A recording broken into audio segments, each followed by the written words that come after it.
Assalamualaikum warahmatullahi wabarakatuh. Selamat berjumpa kembali anak-anakku sekalian. Kita akan meneruskan pembelajaran online kita masih di bab 2 pertemuan ketiga. Yang akan kita bahas kali ini masih tentang perlindungan dan penegakan hukum di Indonesia. Di pertemuan pertama dan kedua sudah kita bahas tentang penegakan hukum dan perlindungan di Indonesia. Kita akan selesaikan di akhir sekarang ini. Yang akan kita bahas kali ini adalah tentang praktek perlindungan dan penegakan hukum, yaitu bentuk pelanggaran hukum dan sanksinya, kemudian partisipasi dan kesadaran hukum masyarakat. Pertama, bentuk pelanggaran hukum dan sanksinya. Kita bagi dua. A, bentuk pelanggaran hukum dan sanksinya. Pertama, ada di lingkungan keluarga, lingkungan sekolah, lingkungan masyarakat, lingkungan bangsa dan negara. Kita akan beri contoh. Di lingkungan keluarga, contohnya misalkan melanggar perintah orang tua. Ketika kalian disuruh, kalian tidak mau menuruti orang tua. Kedua, menonton acara televisi sampai larut malam. Sebagai anak sekolah, sebagai pelajar, maka kalian harus bisa mengatur waktu sehingga larut malam itu harus digunakan untuk belajar. Kemudian tidur mempersiapkan untuk hari besok ke sekolah.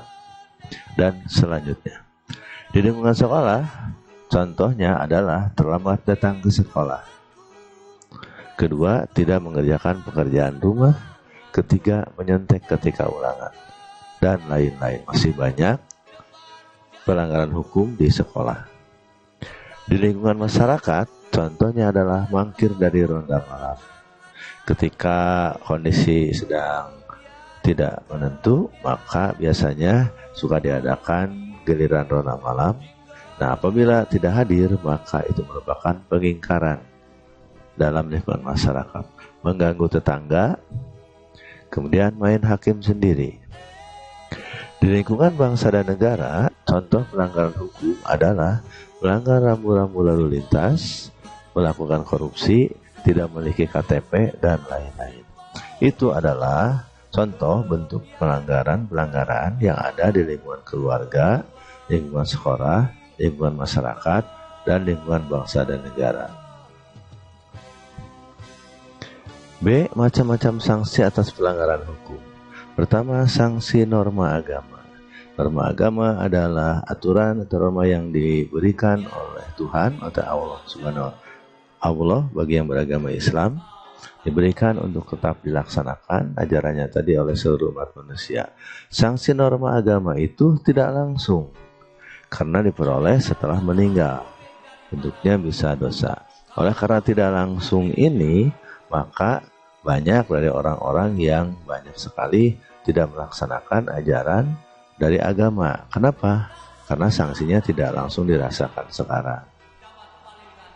Kedua, sanksi norma kesusilaan. Sanksinya tidak tegas. Sanksinya dapat dirasakan oleh diri sendiri, contohnya merasa bersalah, malu, menyesal. Ketiga, sanksi norma kesopanan. Sanksinya juga sama, tidak tegas.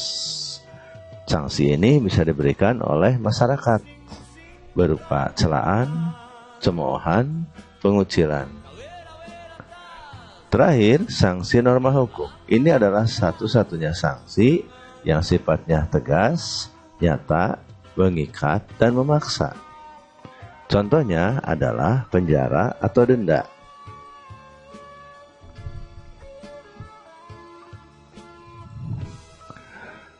Sanksi pidana yang berbentuk hukuman menurut pasal 10 KUHP, Kitab Undang-Undang Hukum Pidana, dibagi dua menjadi hukuman pokok dan hukuman tambahan.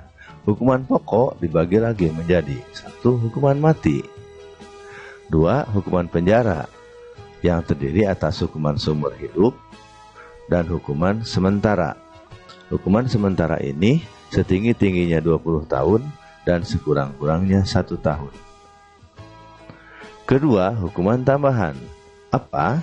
Di antaranya pencabutan hak-hak tertentu, perampasan atau penyitaan barang-barang tertentu, misal hasil korupsi, maka kemudian barang-barangnya diambil, disita kembali.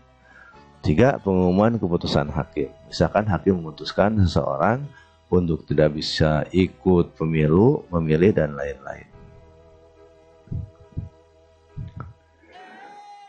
2. Partisipasi dalam perlindungan dan penegakan hukum. Kepatuhan hukum di lingkungan keluarga. Apa aja contohnya? Mentaati perintah orang tua, ibadah tepat waktu, menghormati anggota keluarga yang lain, melaksanakan aturan yang dibuat dan disepakati keluarga. Ini adalah contoh-contoh dalam lingkungan keluarga.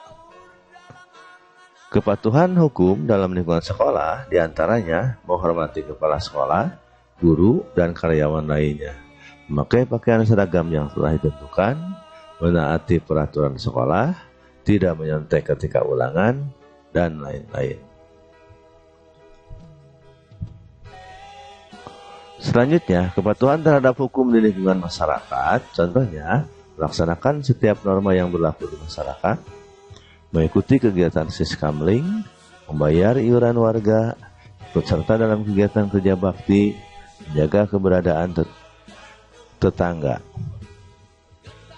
Kemudian, kepatuhan terhadap hukum di lingkungan bangsa dan negara, contohnya menaati rambu-rambu lalu lintas, memiliki KTP, SIM, mengikuti kegiatan pemilihan umum, membayar pajak, menjaga fasilitas umum. Ini adalah contoh-contoh kepatuhan di setiap lingkungannya masing-masing. Pertemuan kita bab 2 akan selesai sampai di sini. Latihan terakhirnya adalah tetap kalian buka dan kerjakan buku paket atau PKN kelas 12. Filenya sudah ada. Ya, buka halaman 60 sampai 61, kemudian dikerjakan. Selanjutnya ada di halaman 63 dan 64, silakan juga dikerjakan. Dikerjakan di mana? Dikerjakan di buku tulis, kemudian difoto dan upload di link bit.ly latihan 2.3 PPKN. Pertemuan kita di bab 2 selesai sampai di sini. Kita akan bertemu lagi di pertemuan selanjutnya. Mudah-mudahan kalian tetap berada dalam kesehatan, tetap menjaga kondisi agar tidak mengalami sakit, tetap menggunakan protokol COVID-19. Terima kasih. Assalamualaikum warahmatullahi wabarakatuh.